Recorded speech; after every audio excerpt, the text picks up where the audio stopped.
രാവൺ എന്ന് പറഞ്ഞ ഒരു സിനിമയിൽ വിക്രം സാറിൻ്റെ ഡ്യൂപ്പാണ് ഞാൻ അവസാനമായിട്ട് ഡ്യൂപ്പായിട്ട് ചെയ്തെങ്കിലും ചെയ്യണം, ഇനി ഈ ജന്മത്തിൽ നടക്കില്ലല്ലോ എന്നുള്ള വിഷമമുള്ള ഒരുപാട് ആൾക്കാരുണ്ട്. അവരോട് ഞാൻ ആദ്യം പറയാം, ആദ്യം നിങ്ങളുടെ ശാരീരിക ക്ഷമത വർദ്ധിപ്പിക്കാനും നിങ്ങൾക്ക് പ്രതിരോധ ശക്തി ഉണ്ടാവാനും വേണ്ടി കളരിയിൽ ഇറങ്ങുക. ഇന്ത്യൻ 2 എന്നായിരുന്നു ധരിച്ചായിരുന്നത്, 2 പോർഷൻ വരെ ഉള്ളൂ എന്നുള്ളതായിരുന്നു. പക്ഷേ അന്നത്തെ ക്ലൈമാക്സ് സീനൊക്കെ ആയിരുന്നു. അപ്പം അന്ന് ശങ്കർ സാറ് എന്നെ കമൽ സാറിൻ്റെ ഒപ്പം നിന്നിട്ടുള്ള ഒരു സീൻ ആക്ട് ചെയ്യാനായിട്ട്, അതായത് ക്ലൈമാക്സ് സീൻ ഫുള്ള് അദ്ദേഹത്തിൻ്റെ ഒപ്പം നിന്നിട്ടുള്ള ഇതായിരുന്നു. അതൊരു ഭാഗ്യം. അതായത് ഡ്യൂപ്പാണ്, എനിക്കറിയാം എൻ്റെ ഫേസ് കാണില്ല എന്നുള്ളത് നല്ലോണം അറിയാം. എന്നാലും ഒരു ആക്ടർ എന്നുള്ള തരത്തിൽ എല്ലാവരും എനിക്ക് വേണ്ടി ഫ്രെയിം വെച്ചേക്കണം.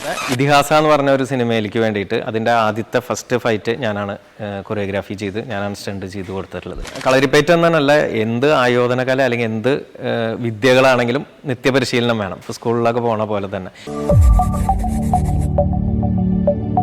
നമസ്കാരം, സേഫ് ഗാർഡ് എൻ്റർടൈൻമെൻറ്റ്സിൻ്റെ പുതിയൊരു എപ്പിസോഡിലേക്ക് സ്വാഗതം. കഴിഞ്ഞ എപ്പിസോഡിൽ നമ്മൾ ലോക സിനിമയിലെ കുഞ്ഞുനീലയെ നമ്മൾ പരിചയപ്പെട്ടു. ഇന്ന് കുഞ്ഞുനീലയുടെ പരിശീലകനും അച്ഛനുമായ വിനോദ് മാസ്റ്ററുമായിട്ടുമാണ് നമ്മൾ സംസാരിക്കുന്നത്.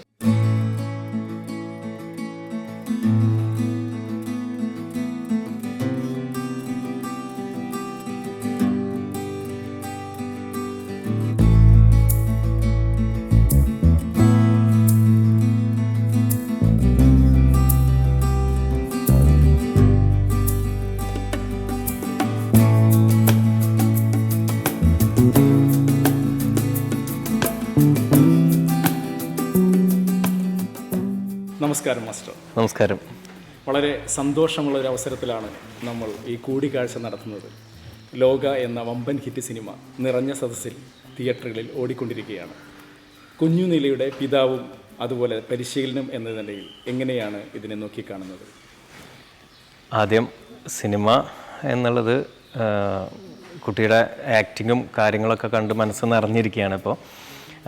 അതുമാത്രമല്ല, ജനങ്ങൾ അവളെന്നെ സ്വീകരിച്ച രീതികളും ബ്ലെസ്സിങ്സും അതൊക്കെ കൊടുക്കുന്ന രീതികളൊക്കെ വളരെ നിറഞ്ഞ ഒരു പാരൻസ് എന്നുള്ള നിലയിൽ ഞങ്ങൾ വളരെയധികം സന്തോഷത്തിലാണ്.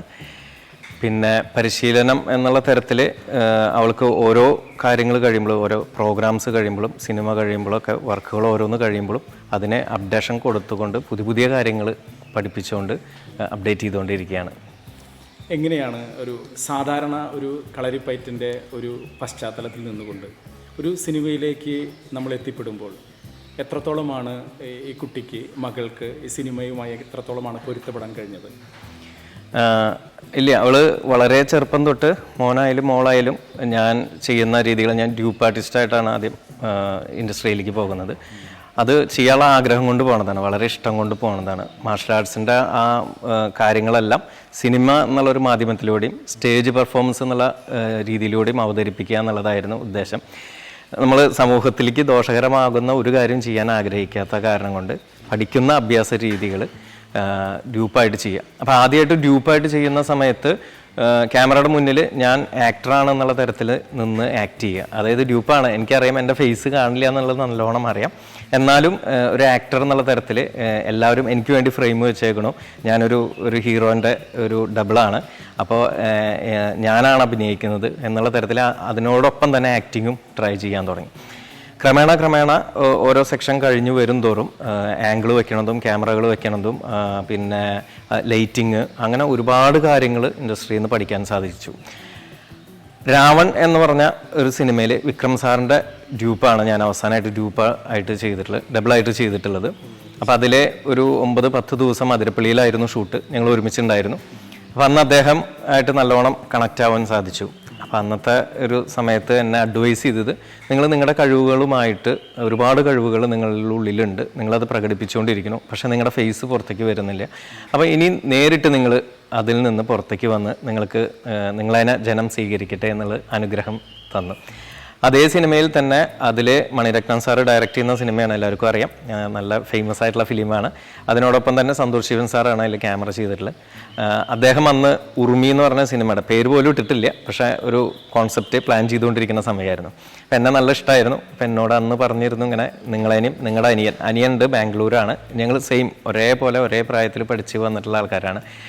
അപ്പോൾ നിങ്ങൾ രണ്ടുപേരും നായകൻ്റെ ഇടവും വലവും നിൽക്കുന്ന 2 യോദ്ധാക്കൾ അല്ലെങ്കിൽ സുഹൃത്തുക്കൾ എന്നുള്ള തരത്തിലാണ് ആദ്യം അന്ന് പറഞ്ഞിട്ടുണ്ടായിരുന്നത്. പിന്നെ നമുക്ക് എങ്ങനെയോ അതിൽ കണക്റ്റ് ആവാൻ പറ്റിയില്ല. അപ്പോൾ അതായിരുന്നു ഏറെക്കുറെ സിനിമ ഇൻഡസ്ട്രിയിലുള്ള കൊറിയോഗ്രാഫറിലേക്ക്, ആക്ഷൻ കൊറിയോഗ്രാഫർ എന്നുള്ളതിലേക്കുള്ള ചേഞ്ചിങ്. അതിനുശേഷം പിന്നെ ഒരുപാട് ഫിലിമിൽ ഡ്യൂപ്പായിട്ട് വിളിക്കുന്നുണ്ടെങ്കിലും അതല്ലാതെ കൊറിയോഗ്രാഫി ചെയ്യാൻ ഞാൻ റെഡി എന്നുള്ള തരത്തിലാണ് പോകാറ്. അപ്പോൾ അതിന് ചെന്ന് കൊറിയോഗ്രാഫികൾ കാര്യങ്ങൾ ചെയ്തു കൊടുക്കാൻ തുടങ്ങി. പിന്നീട് സിംഹാസനം എന്ന് പറഞ്ഞ പൃഥ്വിരാജൊക്കെ അഭിനയിച്ചിട്ടുള്ള ഒരു സിനിമയുണ്ട്, അതിൻ്റെ കളരി സെക്ഷൻ അങ്ങനെ ചെയ്ത. അതിലൊരു പ്രശ്നമുണ്ട്. കളരി എന്നുള്ള തരത്തിൽ നേരത്തെ പറഞ്ഞ പോലെ തന്നെ കളരി എന്ന് പറയുമ്പോൾ ഇൻഡസ്ട്രിയിലേക്ക് പൊതുവെ എല്ലാവരും ധരിക്കുന്നത് കളരിപ്പയറ്റ് ചെയ്യുന്ന പോർഷൻസിലേക്ക് മാത്രം ചെയ്യാൻ പറ്റുള്ളൂ എന്നുള്ള തരത്തിലായിരുന്നു. പക്ഷേ അങ്ങനെയല്ലാതെ ഇതിഹാസ എന്ന് പറഞ്ഞ ഒരു സിനിമയിലേക്ക് വേണ്ടിയിട്ട് അതിൻ്റെ ആദ്യത്തെ ഫസ്റ്റ് ഫൈറ്റ് ഞാനാണ് കൊറിയോഗ്രാഫി ചെയ്ത്, ഞാനാണ് സ്റ്റണ്ട് ചെയ്ത് കൊടുത്തിട്ടുള്ളത്, ഏറ്റവും ആദ്യത്തെ ഒരു ഫൈറ്റ്. പിന്നെ അത് കഴിഞ്ഞിട്ട് പിന്നീട് ചെറിയ ചെറിയ ഫിലിംസുകൾ അത് കൂടാതെ ചെയ്തായിരുന്നു.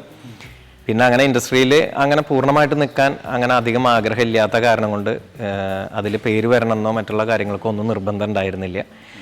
അത് കഴിഞ്ഞ് വന്ന് ജയ ജയ ഹേ എന്ന് പറഞ്ഞ ഫിലിമിൽ എൻ്റെ സുഹൃത്താണ് ജയ ജയ ഹേയിൽ ഫെലിക്സ് മാസ്റ്ററിനെ പരിചയപ്പെടുത്തുന്നത്. അതായത് ഇന്ത്യൻ 3യുടെ വർക്ക് നടക്കുന്ന സമയത്ത് അതിൻ്റെ ആക്ഷൻ കൊറിയോഗ്രാഫിയും ഞാനും മൈക്ക് മുള്ളർ എന്ന് പറഞ്ഞിട്ട് ഫോറിൻ മാസ്റ്ററുണ്ട്, ജർമ്മൻ മാസ്റ്ററാണ്.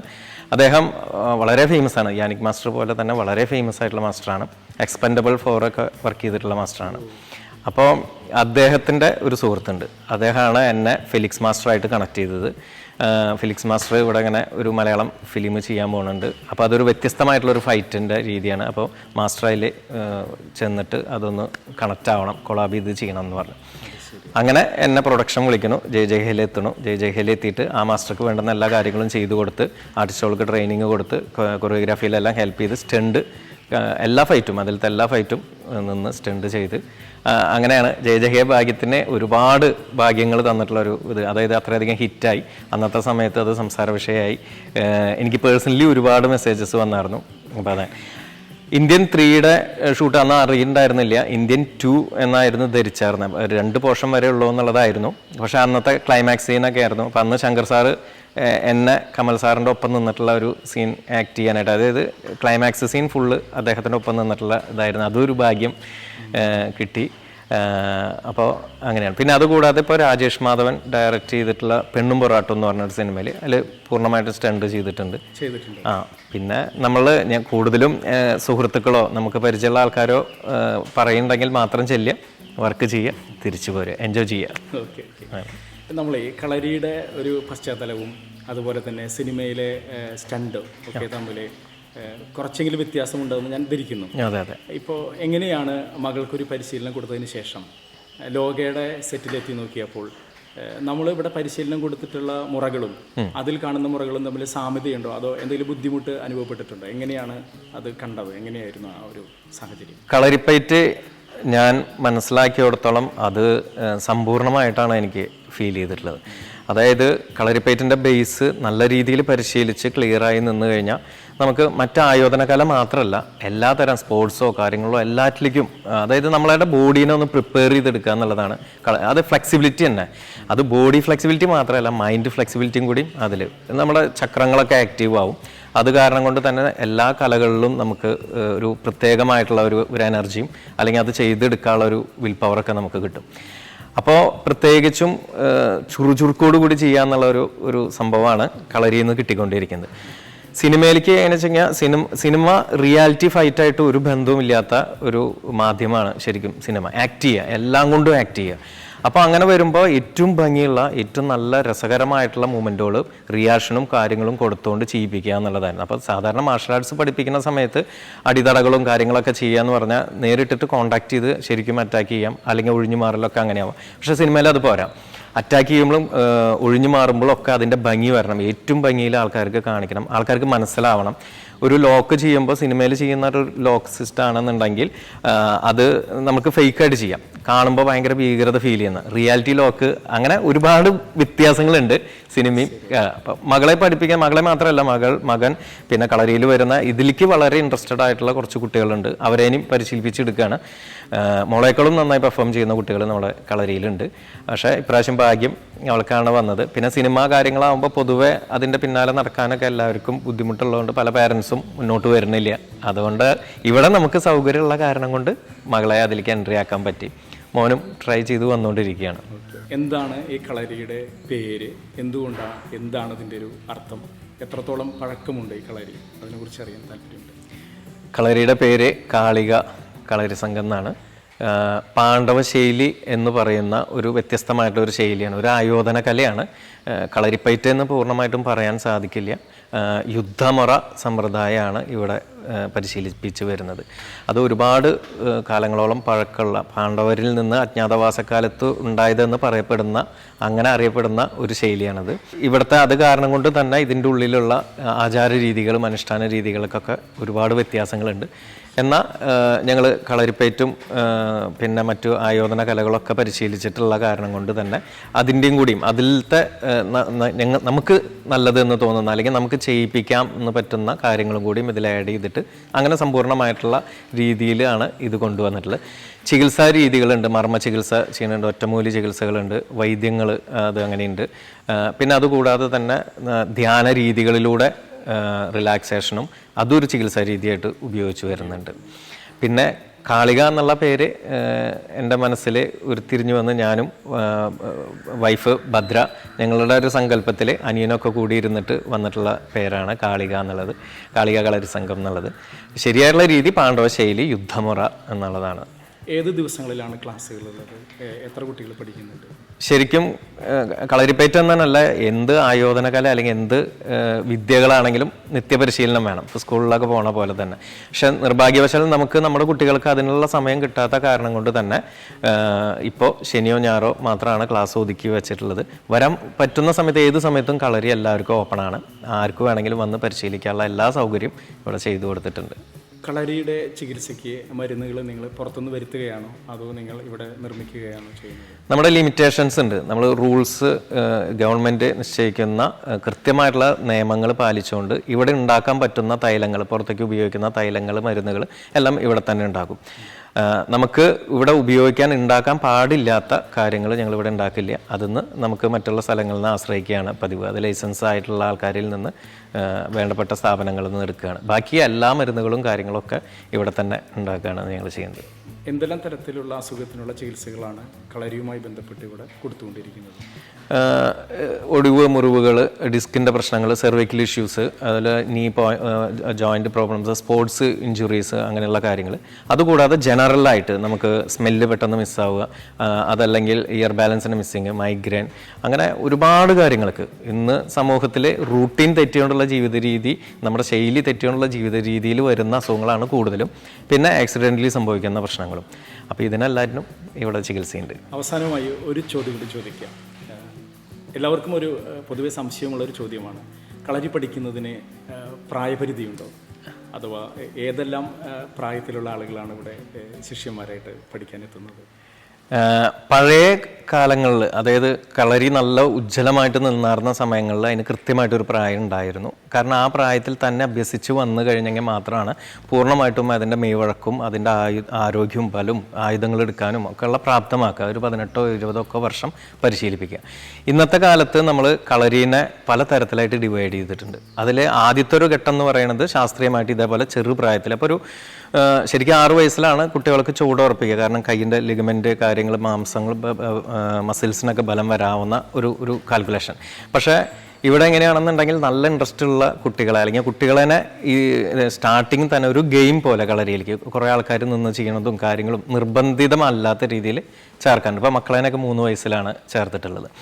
പിന്നെ രണ്ടാമത്തെ ഒരു ശൈലി പ്രദർശന കളരി അഥവാ കൊറിയോഗ്രാഫി ചെയ്യുക എന്ന് പറയും. അതായത് അതിലേക്ക് എങ്ങനെയാണെന്നുണ്ടെങ്കിൽ ഇപ്പം ആർട്ടിസ്റ്റുകൾക്കൊക്കെ ട്രെയിനിങ് കൊടുക്കണ പോലെ തന്നെ ഇതിൽ കാണാൻ ഭംഗിയുള്ള കുറച്ച് പോർഷൻസ്, ഒറിജിനൽ ചൂടുകളല്ലായിരിക്കും അത്, ആയുധങ്ങളോ അത്ര തന്നെ ബലമോ കാര്യങ്ങളോ അല്ലെങ്കിൽ അത്രയും ഭാരമുള്ളതായിരിക്കില്ല. അപ്പോൾ അതെല്ലാം വെച്ചിട്ട് പ്രദർശന കളരി ആൾക്കാരെ സന്തോഷിപ്പിക്കാനും അതിനു വേണ്ടിയിട്ടൊരു ടീമിനെ ശരിയാക്കി എടുക്കുന്നുണ്ട്. അപ്പോൾ അത് ഇപ്പോൾ വാളും പരിചയമോ കാര്യങ്ങളൊക്കെ കണ്ടു എന്ന് വിചാരിച്ചിട്ട് ചിലപ്പോൾ 8 വർഷമോ 10 വർഷമൊക്കെ ആയിട്ടാണ് ശാസ്ത്രീയമായ കളരിയിൽ വാളും പരിചയമൊക്കെ എടുത്തു കൊടുക്കുക. പക്ഷേ ഈ കൊറിയോഗ്രാഫി പ്രദർശന കളരിയിൽ അത്യാവശ്യം കുഴപ്പമില്ലാതെ ചെയ്യുന്ന സ്കില്ലുള്ള ആൾക്കാർക്കൊക്കെ അങ്ങനെ ചെയ്തു കൊടുത്തിട്ട് അതും നല്ലതാണ്. കളരി എല്ലാവരിലേക്കും എത്താനും ഇതിൻ്റെ പിന്നിൽ ഇങ്ങനെ ഉണ്ട് എന്നുള്ളതൊക്കെ മനസ്സിലാക്കാനൊക്കെ ആയിട്ട് നമ്മുടെ ഈ ഒരു ആയോധന കലയെ പുറത്തേക്ക് എത്തിക്കുക. മൂന്നാമത്, ഒരുപാട് ആൾക്കാർക്ക് കളരിനെ സ്നേഹിക്കേണ്ടതെന്ന് ഞങ്ങൾ മനസ്സിലാക്കി. കളരിപ്പയറ്റ് എന്നുള്ള ഒരു ആയോധന കലയെ റെസ്പെക്റ്റ് ചെയ്തിട്ടും ഒരുപാട് ആൾക്കാർ, അതായത് കളരി അറിയാത്തവരും അറിയുന്നവരൊക്കെ അപ്പം ഞാൻ ഈ പാണ്ഡവശൈലിയെ കുറിച്ചിട്ട് തന്നെ ഒരു പുസ്തകം ഇപ്പോൾ അത് പബ്ലിഷ് ചെയ്യാൻ പോവുകയാണ്. ഒന്നുമില്ല, കളരിപ്പയറ്റിനെ കുറിച്ചിട്ട് അറിയാം. ഒരുപാട് രഹസ്യ ശൈലികൾ നിലനിൽക്കുന്നുണ്ട് ഇന്നും പുറത്തേക്ക് വരാതെ. അപ്പോൾ അങ്ങനെ ആഗ്രഹിക്കുന്ന ഒരുപാട് ആൾക്കാർ, ചിലപ്പോൾ ഒരു 50 വയസ്സ് കഴിഞ്ഞ ഒരാളാവും, ചിലപ്പോൾ ഒരു 60, അവരുടെ മനസ്സിലൊരു ആഗ്രഹമാണ് എനിക്ക് കളരിയിൽ ഇറങ്ങണം, എന്തെങ്കിലും ചെയ്യണം, ഇനി ഈ ജന്മത്തിൽ നടക്കില്ലല്ലോ എന്നുള്ള വിഷമമുള്ള ഒരുപാട് ആൾക്കാരുണ്ട്. അവരോട് ഞാൻ ആദ്യം പറയാം, ആദ്യം നിങ്ങളുടെ ശാരീരിക ക്ഷമത വർദ്ധിപ്പിക്കാനും നിങ്ങൾക്ക് പ്രതിരോധ ശക്തി ഉണ്ടാവാനും വേണ്ടി കളരിയിൽ ഇറങ്ങുക. അവർക്ക് വെറുതെ ഇറങ്ങിയാൽ മതി എന്നുള്ളതാണ്. പക്ഷേ അത്ഭുത ഫലം എന്ന് പറയണ പോലെ അവർ ആ സ്റ്റാർട്ടിങ്ങിൽ പഠിച്ചു വരുന്ന പല കാര്യങ്ങളും പരിശീലിച്ച് ചെയ്യാൻ തുടങ്ങുമ്പോൾ അസുഖങ്ങൾ ഒഴിഞ്ഞു മാറുന്നു, കോൺഫിഡൻസ് കൂടുന്നു, അവരുടെ വാർദ്ധക്യ ജീവിതം പോലും വളരെ തെളിഞ്ഞ് വളരെ സന്തോഷപരമായിട്ട് നീങ്ങുന്നു. അപ്പോൾ ഇത്രയും ഏജ് ആയിട്ടുള്ള ആൾക്കാർക്ക് ഇറങ്ങാമെന്നുണ്ടെങ്കിൽ പിന്നെ ഞാൻ പറയേണ്ട ആവശ്യമില്ല, 20 വയസ്സുള്ളവരോ 30 വയസ്സുള്ളവർക്കൊക്കെ സുഖമായിട്ട് ഇറങ്ങി ചെയ്യാൻ പറ്റും. പക്ഷേ ചെറിയ കുട്ടികളുടെ എന്തെങ്കിലും ആ വഴക്കത്തിൽ കൊണ്ടുവരുന്ന രീതി കൊണ്ടുവരാൻ എല്ലാവർക്കും പറ്റിയെന്ന് വരില്ല. പക്ഷേ മുതിർന്ന ആൾക്കാരും ഫ്ലെക്സിബിലിറ്റി ഉള്ള ശരീരമുള്ളവരുണ്ടാവും. അപ്പം അത് കാരണം കൊണ്ട് ഏത് പ്രായത്തിലുള്ള ആൾക്കാർക്കും മനസ്സിന് ഇൻട്രസ്റ്റ് ഉണ്ടെങ്കിൽ ഞങ്ങൾ തയ്യാറാണ് പഠിപ്പിക്കാൻ. ഓക്കെ. തൃശ്ശൂർ ജില്ലയിലെ പുതുരുത്തി എന്ന ഗ്രാമത്തിലെ ഒരു അച്ഛനും മകളും കളരിയും ഒപ്പം തന്നെ സിനിമാ ലോകവും ഒരേപോലെ കൊണ്ടുപോകാനായിട്ട് ശ്രമിച്ചുകൊണ്ടിരിക്കുന്നു. മകൾ സൂപ്പർ ഹിറ്റ് സിനിമയിലെ എല്ലാവരുടെയും പ്രശംസ ഏറ്റുകൊണ്ട് വളരെ നല്ലൊരു അഭിനയം കാഴ്ചവെച്ചിരിക്കുന്നു. അച്ഛനാണെങ്കിൽ സിനിമയുടെ കൊറിയോഗ്രാഫിയുമായി ബന്ധപ്പെട്ട് പ്രവർത്തിക്കുന്നു. എന്തുകൊണ്ടും വളരെ മാതൃകാപരം തന്നെയാണ്. തുടർന്നും ഒരുപാട് അവസരങ്ങൾ ഈ അച്ഛനും മകൾക്കും ലഭിക്കട്ടെ എന്ന് ആശംസിച്ചുകൊണ്ട് ഞങ്ങൾ ഈ ഇൻ്റർവ്യൂ അവസാനിപ്പിക്കുന്നു. നമസ്കാരം. Thank you.